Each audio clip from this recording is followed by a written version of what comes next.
Bonjour Steve. Ravi de vous retrouver comme tous les mardis après-midi dans le Grand Journal. Vous êtes le chef du service politique du Journal du Dimanche. David, vous revenez vous aussi sur l'affaire Damien Abad qui vampirise les premiers jours d'action du nouveau gouvernement. Absolument, et une affaire qui également en dit long sur les bouleversements occasionnés par tous ces mouvements anti-violences sexuelles et sexistes, MeToo, Balance ton port, et j'en oublie un certain nombre dans notre société et en particulier dans notre monde politique, et notamment depuis l'affaire Dominique Strauss-Kahn. C'était en 2011.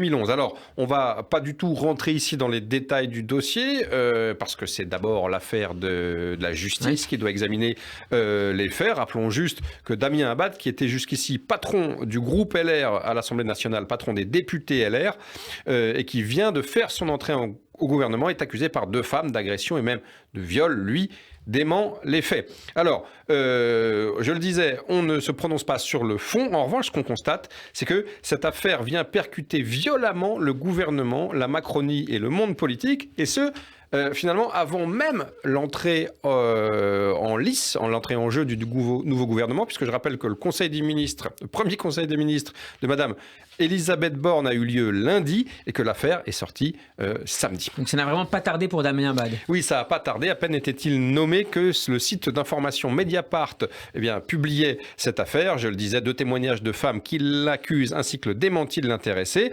Et c'est vrai que c'est extrêmement compliqué parce que on pensait à un nouveau départ. On pensait que le gouvernement Borne, il était quand même un petit peu poussé par une dynamique qui était celle de l'élection d'Emmanuel Macron, par le changement de tête, le changement de Premier ministre notamment, et cette affaire, elle vient un petit peu phagocyter et gâcher tout cet effet-là. Et ce qui est également intéressant, David, c'est que ce n'est pas la première fois que ce type d'affaire touche la Macronie. Oui, très juste. On a eu 2 cas emblématiques depuis l'élection d'Emmanuel Macron, la première en 2017. D'abord, Gérald Darmanin, qui, souvenez-vous, avait été accusé par 2 femmes d'avoir échangé des services contre des relations, et puis aussi Nicolas Hulot, lui, accusé de faits plus graves, en l'occurrence de viol.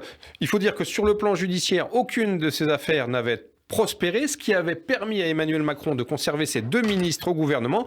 Mais dans l'opinion, le mal était fait et bien fait, si j'ose dire, puisque même sans décision de justice, beaucoup de gens ne comprenaient pas que l'on puisse conserver au gouvernement des ministres accusés de tels faits, ce qui montre que finalement, depuis le début, ces affaires ont toujours flotté autour du gouvernement et répandu un parfum un petit peu insistant et gênant à la fois. Et effectivement, l'exécutif a traîné ces dossiers comme des boulets, alors même qu'il n'y avait pas de décision de justice dans un sens ou dans un autre. Est-ce qu'autour d'Emmanuel Macron, on ne prend pas suffisamment au sérieux ces affaires ? Il faut constater, Steve, qu'il y a eu beaucoup de maladresse ces derniers temps et ces derniers mois. On comprend bien sûr l'argumentaire de l'exécutif. Il y a une jurisprudence, c'était la jurisprudence Balladur. Tant qu'un ministre n'est pas mis en examen dans une affaire judiciaire, il ne démissionne pas.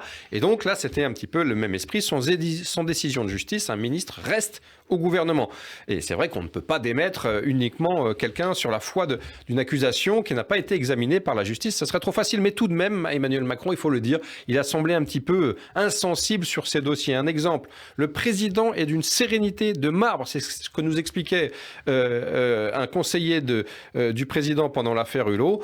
Sérénité de marbre, c'est quand même un peu gênant parce que ça donne le sentiment d'un président absolument pas concerné par ces sujets, insensible, alors même qu'il avait fait de l'égalité homme-femme et de la lutte contre les violences sexistes et sexuelles une des grandes causes, je le répète, de son quinquennat. Et puis plus récemment, il y a eu le cas de Jérôme Perra, ex-conseiller politique d'Emmanuel Macron à l'Élysée, qui a été condamné pour violence conjugale à l'encontre de son épouse. Mais investi. Et qui est absolument investi, qui allait se présenter aux législatives. Et puis, malgré cette condamnation, interrogé sur ce cas, Stanislas Guerini, le patron du parti macroniste, de LREM, l'avait qualifié d'honnête homme. Ça a fait scandale à juste titre. Et Perra avait été débranché des législatives. Donc effectivement, la Macronie montre quand même une espèce de légèreté par rapport à ces affaires. Et la conclusion, c'est qu'on ne peut plus dire certaines choses aujourd'hui. On aurait pu tenir ses propos il y a 15, il y a 20 ans. Aujourd'hui, c'est totalement fini. Et ce qui est certain, c'est que ces 2 épisodes, Guerini et surtout Damien Abad, ont un petit peu effacé l'effet positif de la nomination d'Elisabeth Borne à Matignon. Je rappelle que ce n'est que la 2e femme de l'histoire de toute la République, pas seulement de la 5e, à diriger un gouvernement. C'était un bon élan pour, je dirais, la parité. Et effectivement, ces affaires-là, elles font très très mauvais genre et elles ont tendance plutôt à gommer les avancées de la Macronie sur ce point. David, comment gérer ce type d'affaires dans ce nouveau climat que vous nous décrivez cet après-midi ? Extrêmement compliqué. Alors, d'après les premières déclarations d'Elisabeth Borne, elle semble avoir l'intention de la gérer avec rigueur, de prendre en compte la parole des victimes. Ça, elle est allée plus loin que tous les ministres et premiers ministres jusqu'ici depuis l'élection d'Emmanuel Macron. Mais elle dit aussi qu'elle devra, et je le disais tout à l'heure, prendre en compte la position de la justice. Et pour l'instant, il n'y a rien de nouveau. Ça veut dire que sans avancée de procédure judiciaire, eh bien, ce sera le statu quo. C'est l'équation politique impossible de faire comme si de rien n'était, car ça crée trop de dégâts dans l'opinion, je le disais, mais impossible également de ne pas du tout tenir compte de cette opinion qui est de plus en plus sensible à la parole des victimes. Donc, quoi qu'il en soit, on est très curieux de voir comment Madame Elisabeth Borne va se tirer de ce mauvais pas, mais ce qui est certain, c'est que ça va être extrêmement compliqué. Merci beaucoup David Rodon d'avoir été avec nous. Je rappelle que vous êtes le chef du service politique du Journal du Dimanche, en route vers les législatives. C'est à retrouver en podcast sur radioj.fr et en vidéo sur notre page YouTube. Nous serons demain en compagnie d'Alexis Lacroix. À mardi David. Au revoir.